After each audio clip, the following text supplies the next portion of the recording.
السلام علیکم ورحمۃ اللہ وبرکاتہ۔ میں آپ کا میزبان قاری عبدالرحمٰن، آپ دیکھ رہے ہیں اے آر ورلڈ یوٹیوب چینل۔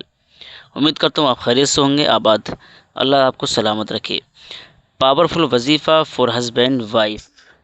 دیکھیں، رشتے وقت کے ساتھ بدلتے ہیں۔ کبھی جو رشتہ بہت خوبصورت لگتا تھا وہی کچھ سمے بعد بوجھ بن جاتا ہے۔ لیکن ایسا کیوں ہوتا ہے؟ چلیے دل سے بات کرتے ہیں، کیونکہ یہ درد ہر کسی نے کبھی نہ کبھی محسوس کیا ہے۔ کبھی کبھی ہم ایک دوسرے کو سمجھ نہیں پاتے۔ آپ کہہ رہے ہوتے ہیں کچھ اور سامنے والا سمجھتا ہے کچھ، اور اس سے غلط فہمی بڑھتی ہے اور پیار دھیرے دھیرے پھیکا پڑنے لگتا ہے۔ پتی کچھ بولنا چاہتے ہیں، پتنی کچھ سنتی ہیں۔ پتنی چاہتی ہے سمے اور پتی دیتے ہیں سامان۔ اس کمیونیکیشن گیپ کو سمے رہتے بھرنا ضروری ہے، ورنہ رشتہ دراروں سے بھر جاتا ہے۔ رشتوں میں تیسرا کوئی آ جائے تو مشکلیں اور بڑھ جاتی ہیں۔ کئی بار دوستوں، رشتہ داروں یا پڑوسیوں کی باتوں کا اثر اتنا ہوتا ہے کہ پتی پتنی ایک دوسرے پر شک کرنے لگتے ہیں۔ بھروسہ سب سے اہم چیز ہے، اگر یہ ٹوٹ جائے تو رشتہ بھی ٹوٹ سکتا ہے۔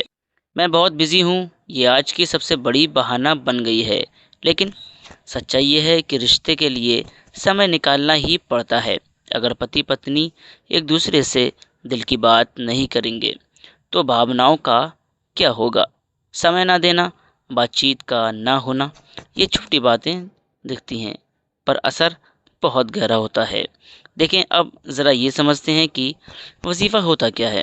اگر آپ نے یہ نام پہلی بار سنا ہے یا صرف سنا سنا سا لگتا ہے تو کوئی بات نہیں، چلیے آسان بھاشا میں جانتے ہیں۔ دیکھیں، وظیفہ ایک طریقے کی دعا ہوتی ہے جو آپ دل سے اللہ سے کرتے ہیں۔ اس میں قرآن کی خاص آیتیں اور نام پڑھے جاتے ہیں۔ اسے ہر کسی کے لیے کیا جا سکتا ہے، بس نیت سچی ہونی چاہیے۔ جب آپ پوری ایمانداری سے وظیفہ کرتے ہیں تو اللہ تعالیٰ آپ کے رشتے میں بھی برکت دیتا ہے۔ وظیفہ کوئی جادو نہیں ہے، یہ اللہ سے کی گئی دل سے دعا ہوتی ہے۔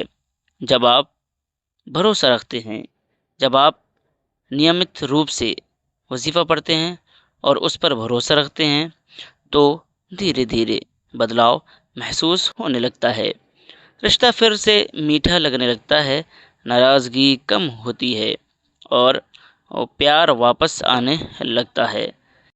کیا یہ ہر کسی کے لیے ہوتا ہے؟ بالکل، کوئی بھی اسے کر سکتا ہے، چاہے آپ پتنی ہوں یا پتی، یا پھر کوئی ایسا ویکتی، کوئی ایسا انسان جو کسی ٹوٹتے ہوئے رشتے کو بچانا چاہتا ہے۔ اس میں عمر، جینڈر یا حالت کو کوئی معنی نہیں رکھتی، بس آپ کی نیت صاف ہونی چاہیے۔ ٹھیک ہے، غلط نیت سے کریں گے تو بھئی کامیابی نہیں ملے گی، بس آپ کی نیت صاف ہونی چاہیے۔ اب دیکھیں، اب آتے ہیں اس خاص وظیفے پر جسے آپ اپنے رشتے کو مضبوط کرنے کے لیے کر سکتے ہیں۔ یہ وظیفہ نہ صرف پیار واپس سے لاتا ہے بلکہ دلوں کو بھی جوڑتا ہے۔